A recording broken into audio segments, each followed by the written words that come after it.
Assalamualaikum warahmatullahi taala wabarakatuh. Today I'm going to start with a new topic on essential procedures in Waqf management.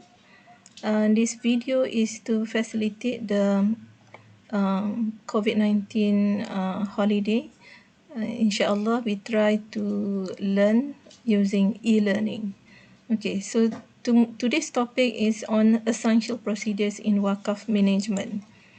And I will focus on registration of Waqf asset, where basically we have to refer to the Waqf enactment for Selangor under Section 15 of Selangor Waqf enactment, and also Section 13(1), Section 18, Section 30, and also we can look at the administration of Islamic law enactment, fatwa, and other related laws such as the NLC. So during the presentation, we will look at this provision when it is related. Okay, so there are two types of Waqf assets, movable and immovable. So examples of movable Waqf assets are fiat money, the normal money that we use every day, books, manfaah, any manfaah, for example, royalty, that is also considered as manfaah, but it must benefit the people. Boat, van, gun. So these are examples of movable property or movable asset. While the immovable asset refers to land, houses, mosque, madrasah, library, hospitals. So these different procedures are provided for different types of asset. But the rule is that registration of the asset differs depending on the types of mawquf or the type of asset. Okay, so we can refer to Section 15 of the Selangor Waqf enactment. So after this, you can have a look at the provision, yes, because we have to limit the time. So basically in Selangor, there's a specific form, okay, where the registrar will guide you on how to register the Waqf. Okay? And the register for Waqf may involve mawquf where majlis as the sole trustee, or mawquf where majlis is the beneficiary. And it is very important that the registration of Waqf is the final proof of Waqf. So when anyone who is interested to make Waqf, they can go to the Majlis or the State Islamic Religious Council and tell them their intention. Normally they will check, they will visit if necessary the site, they will check the property whether it is viable or not, and they will advise you whether it is good to create Waqf or Waqf khas, unless the Waqif has a specific intention for the creation of the Waqf. Okay. And Section 15(6), notwithstanding number 2, no Waqf shall become invalid due to failure to register the Waqf. So it means that even though we have provision for Waqf, we have special procedures for Waqf, but it does not mean that any Waqf which is failed to be registered according to the provision will be considered as void or invalid Waqf. Okay, so the creation of Waqf based on Sharia principles prevail even though no registration is done, but the evidence may be supported by witnesses or other proof of Waqf. So use of Waqf as mosque, for example, is a proof that property is a Waqf property unless proven otherwise. So this is supported by case law. Jiratina Sami is one of them. Alright, so we move.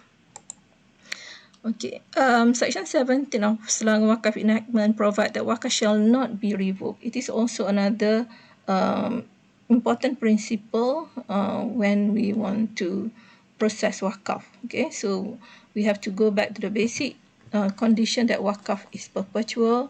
Nevertheless, Waqf can be replaced or changed. Use the principle of what we call as Istibdal. Okay, so the use of Waqf is subject to the strict rules. Okay, if you want to change Waqf, then it can be done, but it's subject to strict rule.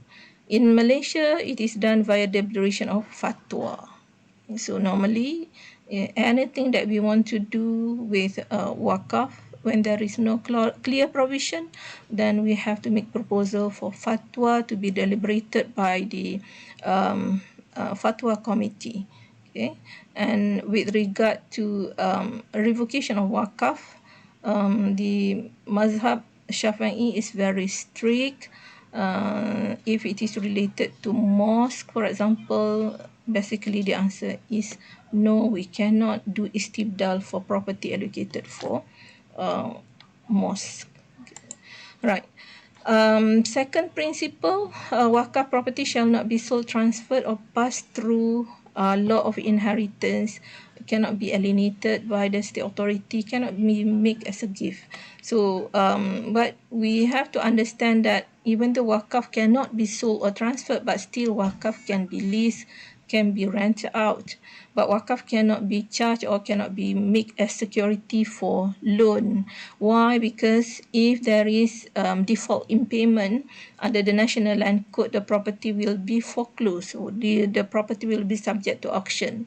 Then the ownership of the property will be transferred to new person. So that's the reason why wakaf cannot be made as security for loan. Okay, but as I mentioned, wakaf can be made as rental. Wakaf can be developed with housing. Wakaf land can be developed with housing, but and the house can be sold on the basis of lease.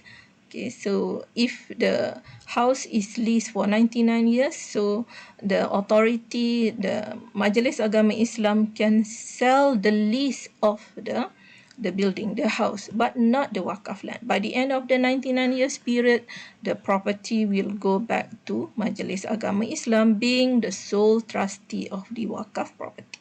So for that matter, we, the lawyers to be, must prepare ourselves to facilitate ourselves on the improved format for sale and purchase of lease of wakaf land. So we must prepare ourselves on the new format of the sale and purchase agreement, not of the wakaf land, but property on wakaf land. Okay, again, I would like to go a little bit on istibdal. What is meant by istibdal? It refers to wakaf property, which can be replaced with another property, but subject to very strict procedure. Okay, so I repeat, istibdal is a replacement or exchange of wakaf land with another piece of land of same value and same characteristic, if possible, or of higher value or a better characteristic. Okay, so but this is the difficult part, because it's difficult to find a property of the same value or of the same characteristic. Okay, right. And once the wakaf is created, it is a duty of the land office to recognize this wakaf land, and it is done with a method which is called vesting order. Okay, so where there will be a note on the land register that this land is wakaf land. This vesting order is very important to recognize that the land is wakaf land, so that it will not be subject to the normal procedure. Okay. One of the example of the use or the needs of istibdal is in the case of wakaf land is subject to land acquisition. Okay, under the Land Acquisition Act 1960. Okay, so the as similar to Malay Reserve land, if any wakaf land is acquired, it has to be replaced. So it is the duty of the state authority or the Majlis Agama Islam to find land of similar character and value to be replaced as wakaf land. Okay. Next, okay, section 40, it is, as I mentioned earlier, anything that related to wakaf land must be referred to fatwa committee.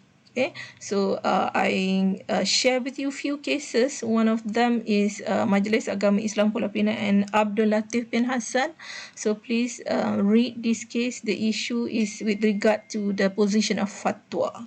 Okay, sometimes the civil court are reluctant or is reluctant to recognize fatwa and decided that fatwa is not binding on them even after the amendment of Article 121A of the Federal Constitution. So please read this case, and I think moving forward we should say that all parties must respect fatwa as a source of law, especially for Waqf, which is ijtihadi in matter. We don't have much time. You can also refer to Khatijah Yunus case. So once the land was declared as Waqf land, thus it is prohibited to sell the land. In Lim Chan Seng lawan pengarah Tanah Jabatan Agama Islam Pulau Pinang, the judge refused to adopt fatwa and believed that he was bound to follow the federal court decision. Okay, so as I mentioned, moving forward after the amendment to Article 121, therefore all courts must respect the amendment and the provision in the federal constitution. Okay, that's all. Thank you very much.